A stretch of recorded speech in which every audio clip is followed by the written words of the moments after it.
Bonjour, je suis ravi de vous retrouver dans l'atelier Parkside. Je m'appelle Philippe et aujourd'hui nous allons construire un calendrier de l'Avent en bois.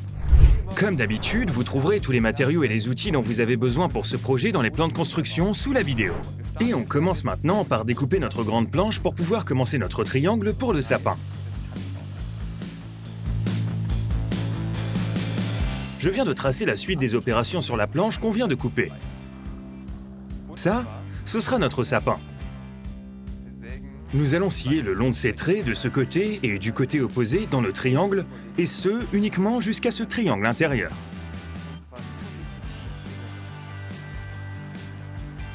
Ensuite, nous allons scier le triangle extérieur. On obtient ainsi un sapin avec des fentes, mais qui ne traverse pas entièrement. Nous l'utilisons car elle nous évite de devoir scier depuis l'extérieur et que la planche conserve toute sa stabilité.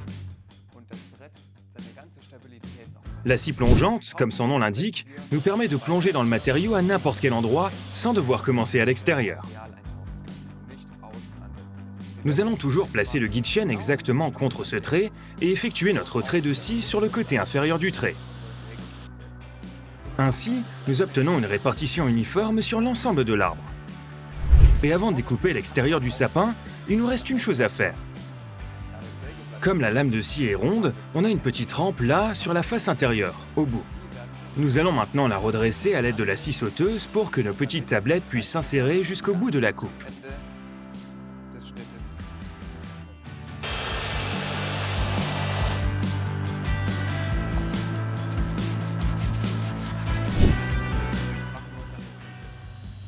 Consiste à réaliser les pieds.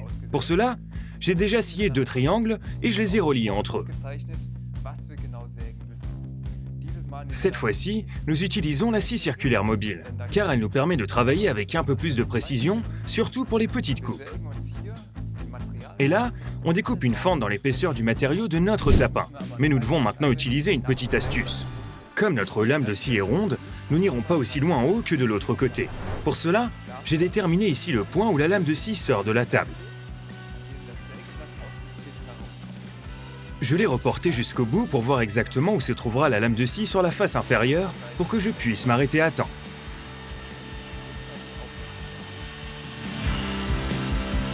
Voilà, je viens de finir de scier la coupe de la scie circulaire de table avec la scie sauteuse. Nous pouvons maintenant dévisser les 2 vis et voir si notre assemblage est adapté.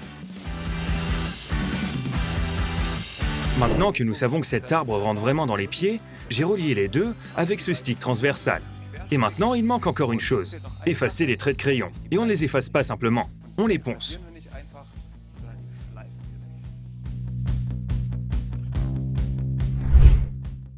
Allez, on passe maintenant aux tablettes. Pour ça, on utilise du contreplaqué aviation de 2 mm et demi d'épaisseur, car notre lame de scie est aussi épaisse. Nous en découpons des bandes de 6 cm de large. On va les scier à la largeur que l'on veut et on les insérera ensuite dans notre sapin de Noël. Très important, quand vous sciez du contreplaqué aviation perpendiculairement au sens des fibres, vous devez impérativement placer une chute de bois en dessous. Ça évite les éclats en dessous et qu'il nous ressemble à ça après. Et 24.